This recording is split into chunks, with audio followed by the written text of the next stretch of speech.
All right, everyone, there were some smear pieces made the other day. Like the timing is totally coincidental, by the way. Gab a couple days ago signaled that it was going to invite-only mode, and it invoked the concept of a botnet attack, like they were being overloaded. And also at the same time, then they're like querying their own users, saying, well, maybe we should just keep it this way, like it means more security on the site, and also it's kind of cool.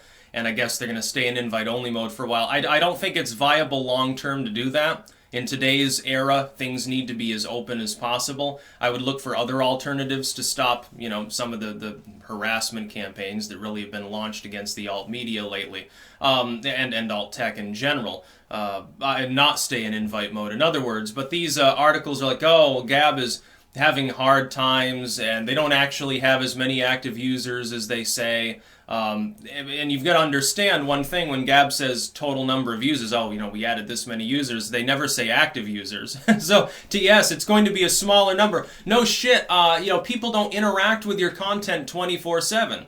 It's like I've got over 300,000 subscribers. That doesn't mean every video that I make gets 300,000 views. A lot of those people, they're not on that day. They're not interested in everything that I make, or because of algorithms, they don't get a notification, don't know I've uploaded anything at all, which is probably about a good half of them. Any given time for any given video, some people say, oh, I get like a notification a day. I get like a notification a week. So yeah, there can be problems with the structure of the internet in some ways. It's not just a Gab issue. But the Daily Beast and the Huffington Post both coming out, and the Daily Beast article in specific, I think it was that one, talking about, oh, well, the SPLC, investigated this evil hate site full of Nazis, and there are only like 20,000 actual Nazis there. Everything else is a bot or a dead account. I'm thinking to myself, that's funny, I have over 20,000 followers there myself. Now again, the rate of activity is always going to be lower. That's not unique to Gab. I strongly, highly doubt that the SPLC did a thorough investigation. How could they? And I strongly doubt that that final number is anywhere close to the real total. Typically you'd expect it's between maybe 10, depending on the type of content, the size of the site, is it new or old, is it like hip, or is it outdated like the Daily Beast? You'd think it's between 10 and 30%. Is the more active user base. Other people, they come on more sporadically. Like I post every day on Gab. Now mainly it's a notification machine that runs parallel to my Twitter account. That's a good thing to do with it. It works. People get notified of my stuff. They choose to use that. A lot of people have chosen not to patronize Twitter anymore. And it just sort of works. I don't sit there posting on it all day, but I do log in every day. I'm an active user on Gab. I appreciate the service. What I don't appreciate is when these groups, and this is on purpose, I'm not under the illusion that they're doing it, they think they're being benevolent like some social justice warriors do. When they attack these services, they disproportionately affect users like myself who primarily use alternative technology because of the faults with the algorithms, notifications, sharing, and so forth on mainstream sites. So I make a YouTube video. And as I said, 5-10% of people actually get notified of that video on a good day. I started using Twitter primarily to compensate for that. I said, hey, if their notifications aren't working, maybe people can sign up for Twitter. There's a lot of mobile users and shit. And then I said, well, Twitter is, it's in decline, which it is. It's losing users. Gab is still adding them, Daily Beast. You didn't mention that in your article. You didn't mention how all of the mainstream Silicon Valley firms that aren't YouTube are losing, or Amazon, are losing active users at this moment. Basically, I started using Gab and Minds and some of these other sites because of the dysfunction with Twitter. And so it's not like ideologically, it's like, well, I need a more far-right alternative to Twitter. Now, fuck that, I'm not on the far right at all, but I do feel more welcome there. I have no problems with Gab, and then they start talking about, well, their sites, having problems with functionality and stuff. They were being attacked by a botnet at the time. You didn't mention that in your article. Yes, there were some glitch. Yes, posting the other day was a little glitchy.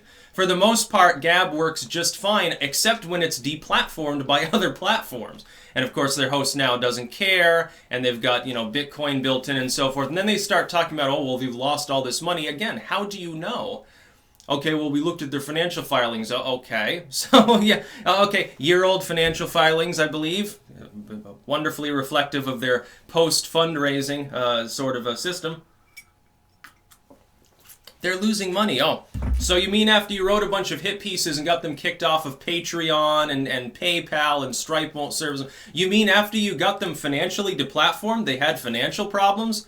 wow, they're so dysfunctional, it's totally their fault. No, it's really yours. I mean, these sites, they like to mob, and really it's become a harassment campaign against alt tech and the alt media. They do this to individuals as well as groups. And then they write these smear pieces, which are obviously coordinated. It's like, okay, they get attacked by a bunch of trolls and bots, and then suddenly these really expansive articles within a few hours are written. Wow, yeah, they don't have anything to do with one another. One hand washes the other, in other words, is what I'm suggesting. Yes, I allege that that is the case. We've seen situations already where we can look and sort of objectively tell that the legacy media has attempted to destroy competitors or platforms that their competitors prefer to use, like a Gab or a Minds or a BitChute or something. They've attacked them with a combination of sort of direct deplatforming action, sort of the craptivistic side, the share blues and stuff like that, the Open Society Foundation funded shit usually, and then on the other end, smear campaigns to generate an organic response. Like when the New York Times rambled incoherently in a 3-page article about InfoWars. Oh, they break all these YouTube rules, and here's our spotlight of evil Alex Jones and what a terrible person he is. It's like a lot of it was inaccurate, but it did generate a large response. A lot of people, if they're a fan of the New York Times, they just sort of read what's there and they take it for granted that it's true, even if it's false. Snopes got in trouble. I think it was Breitbart released an article the other day that said that Snopes was fact-checking things in the most objectively wrong sense, like it was looking at news reports that were actually retracted and yet they were still labeled as true, the claims that were being made, even after retraction and apology in some cases. Or saying, oh, it's half true, or it's misleading, but it's okay. And this happens. It's like there's no objectivity there whatsoever. And so they'll go after sites like Gab and say, the Daily Beast says, well, it's basically a far right. It's an extremist site. And then they talk about that one moron who posted on Gab before he went off and murdered a bunch of people. It's like he had a Twitter account.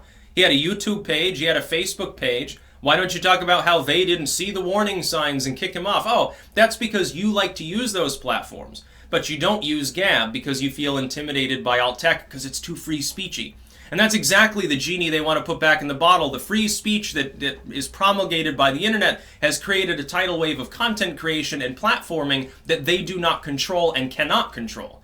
It's impossible. They don't have the money to gobble up all those users. They can't grow anymore. They're slowly shrinking over time. They want to suppress as much independent commentary on as many things as possible so that they can continue to make money. It's really what it's about. That's why they smear Gab. That's about all. Peace out.